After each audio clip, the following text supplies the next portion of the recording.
Hello, good morning. This is your reading for Saturday, April 5th, 2025. Setting those intentions for a really good weekend for you guys. But what does the tarot want to tell us for today? From my guides to your guides, what do we need to know? What would be the most helpful to know for today? Saturday, April 5th.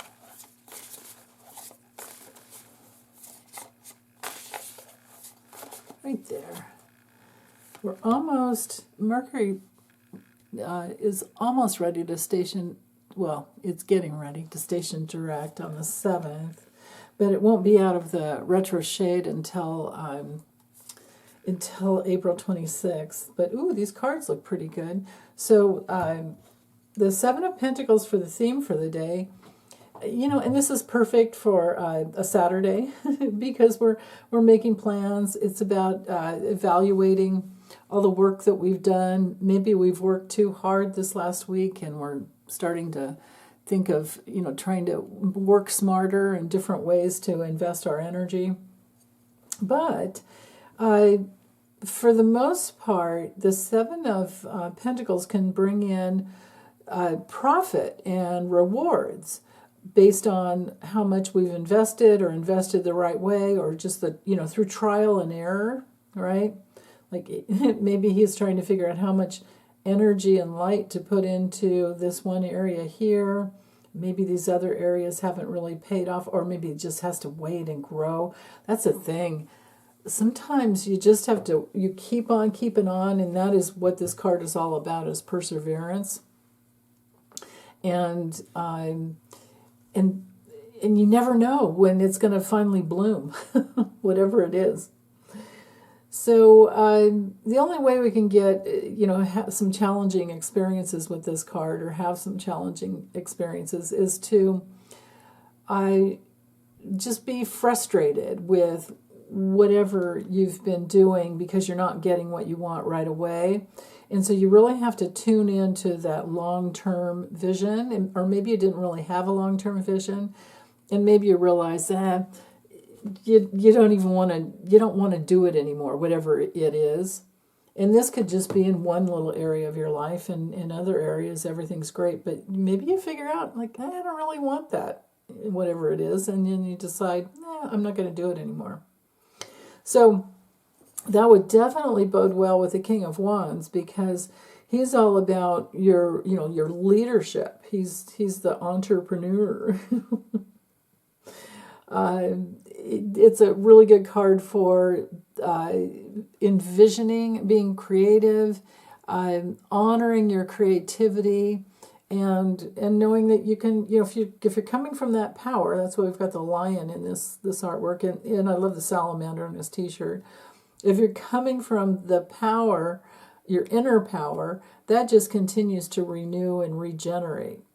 So, we are creators. This is a card to remind us that we are creators.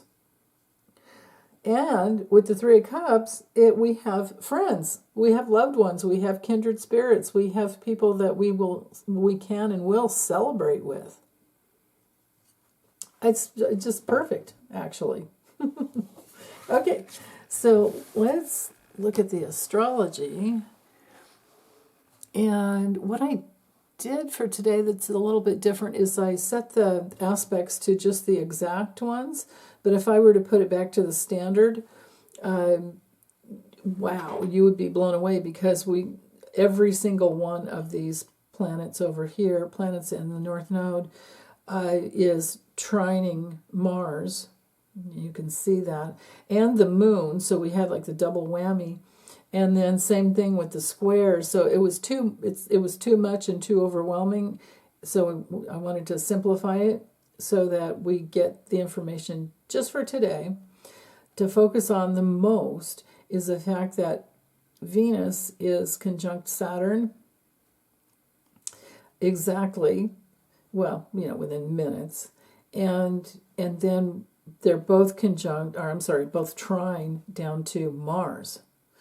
So this is a very powerful at 25, even the 20-degree moon. The moon is also only 5 degrees away from Mars. So they're both within that 20 to 29 degree range, which is deepening and blooming and blossoming and the epitome. Like it's more intense. So we are more intensely focused on protecting ourselves and creating security in our lives. But we're also feeling more secure because the moon is there, and we know what it is that we want. With the moon, see how the sun's at 15 degrees?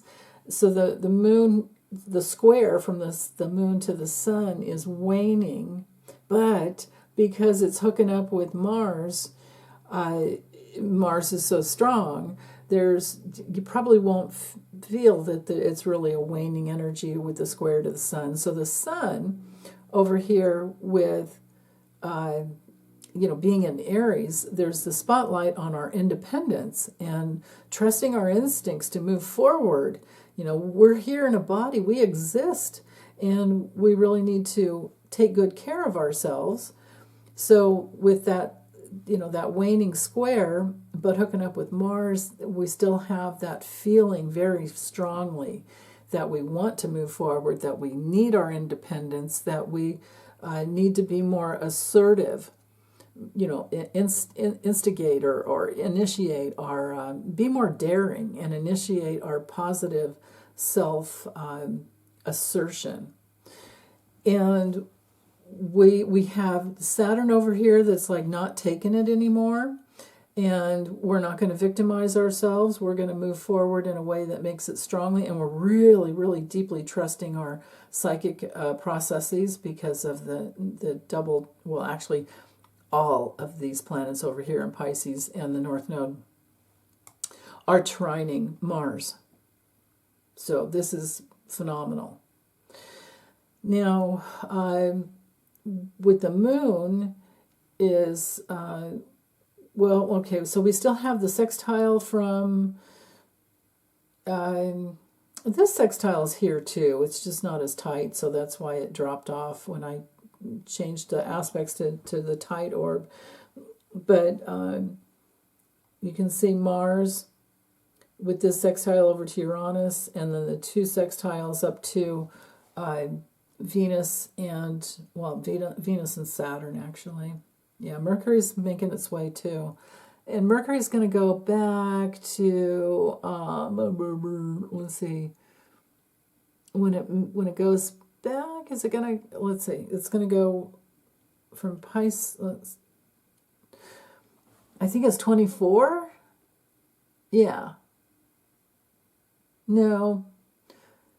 No, the retrograde's going to end at 26, so it's only going to go one more degree. Mercury's only going to go one more degree back. And then it'll station, yeah, that's right, because it's only 2 days from now. It'll station direct and then start moving back towards Aries, which, will take all the way until like I said the other day, April 26th to get out of the retro shade. So we're still going to be feeling it. And then the interesting thing that's going to happen is that about the same time, so around the end of the month, this month, Mercury will be out of retro shade and out of its shadow, and Mars by May 2nd will be out of its shadow. So it's going to be like all systems go towards the end of the month and early next month.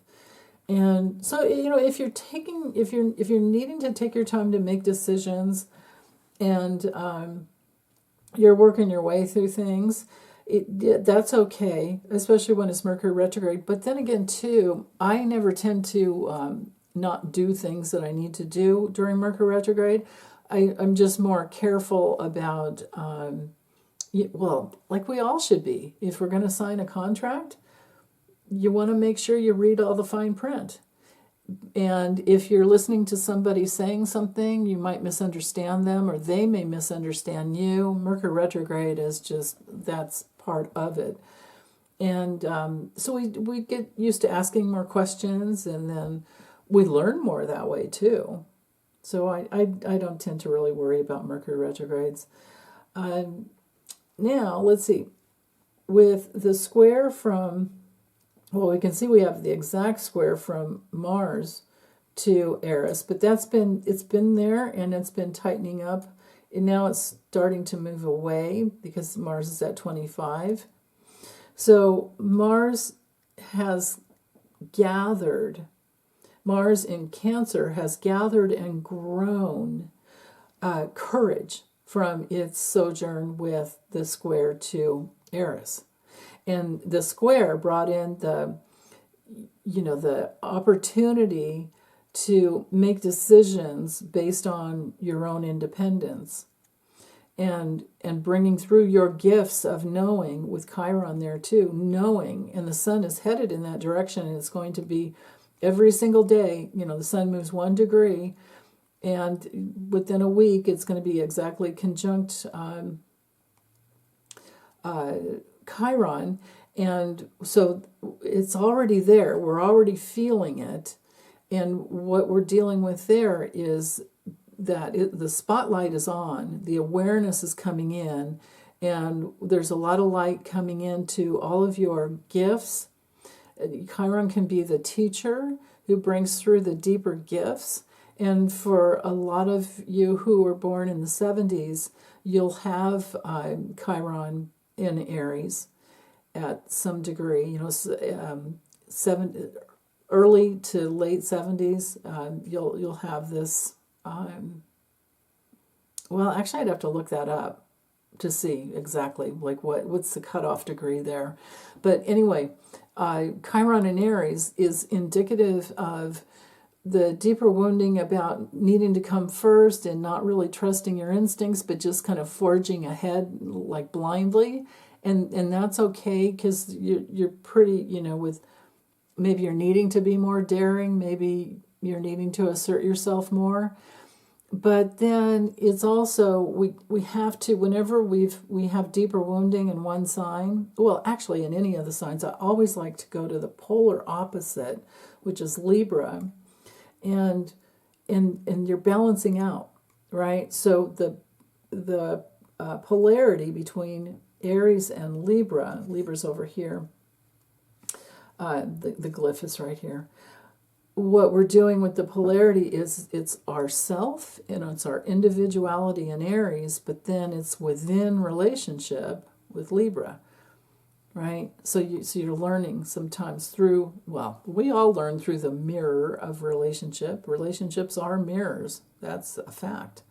So if you can get inside your deeper gifts of being present with yourself, not abandoning yourself, and let go of needing to come first, let go of feeling left out. Like I said, don't abandon yourself, and you're not going to feel left out.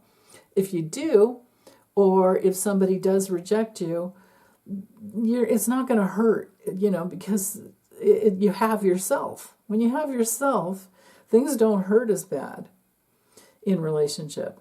It's just like, oh, well, I gave my best, or maybe things just aren't right for now and they will be later. So it could be something like that. There could be relationship issues and independence within relationship. So there's the healing of codependency and dependency within a relationship, which everybody always has to go through that at some point.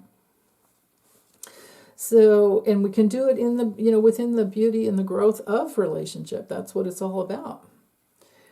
Let's see. So I think that's it as far as diving into the moon at that 20 degree point of Cancer. Again, it's just feeling your way through it to get to the opportunities that you want and opportunities for you and your family. And what is it that you want to grow and nurture? And over the next, let's go forward with the hours and see how many hours it takes to get to that actual conjunction. There we go. Actually, on the other side by 1 p.m. Pacific. So that'd be 4 p.m. Eastern. And then you can see how Mars and the Moon just really hook up with Saturn and Venus. So we could say, I mean, it's Saturday, so I don't know that anything's going to happen in Washington, D.C., but there could be news that comes out anyway, right? Just because leaks, we're still in the eclipse window where information leaks are going to constantly come out, and as the moon moves by, every there's that 26 degree. So now it brings in the moon to Mercury. Mercury information. Pisces is very leaky. All of this Piscean energy up here is leaky. And with Saturn, it has to do with the government. With Venus, it may have to do with some women in government. You know what? I have my list over here. I'll have to, I need to share this with Lori too. Let's see. Who's a Pisces? I know we have one. Aries, there's a lot of Aquarius there. And I just went with a sun sign. Maybe I don't have a Piscean person in here. Oh, yeah. Scott Turner, HUD. No, these others are not. Pam Bondi's a Scorpio. But anyway, so I don't know who a Pisces sun person might be. The Cancer energy. Do we have any Cancer people? One. Oh, Elise Stefanik. She's out. I should get rid of that because she's not in. No, we do have a lot of Geminis, Aries, of course, Sag. Yeah. Oh, what am I missed the Kash Patel, Trump's hitman. The FBI director, Kash Patel, is a sun sign Pisces. So I don't know what degree. We would have to look that up. But all of these planets are sitting there on his sun somewhere, or they're whatever house they land in. They're really affecting him. Anyways. So Mars can push energy out and emotional, leaks. So here's where I was going with this whole thing. Sorry. Information leaks can definitely be pushed out into the public with the moons there, and it has to do with security. That would be FBI. And Saturn would be the government, right? So look at that. That's a lot of energy coming through. So I'm wondering what's going to happen on Saturday. It's Wednesday here, so I can't say for sure. But I'm wondering, especially with Mercury, hooked up with the North Node and opposing the South Node, because the South Node's a past, and Mercury rules Gemini and Virgo. And here we are, and we had that T-square with Jupiter that could blow things up. And all this right on Trump's sun, North Node, all that stuff. What we're dealing with here with Mercury and its connection to Virgo are information coming out about the past. Facts about the past. Can't wait to see what it is. Okay, well, that's it for today. Also, we do have the aspect of the architect going on for us. So if we're trying to get healthier, trying to get more information, trying to gather facts, and grow spiritually, and grow into more safety and security and spiritually, right? We have a lot of energy here supporting us. So, okay, well, that's all I have. Take good care. Bye.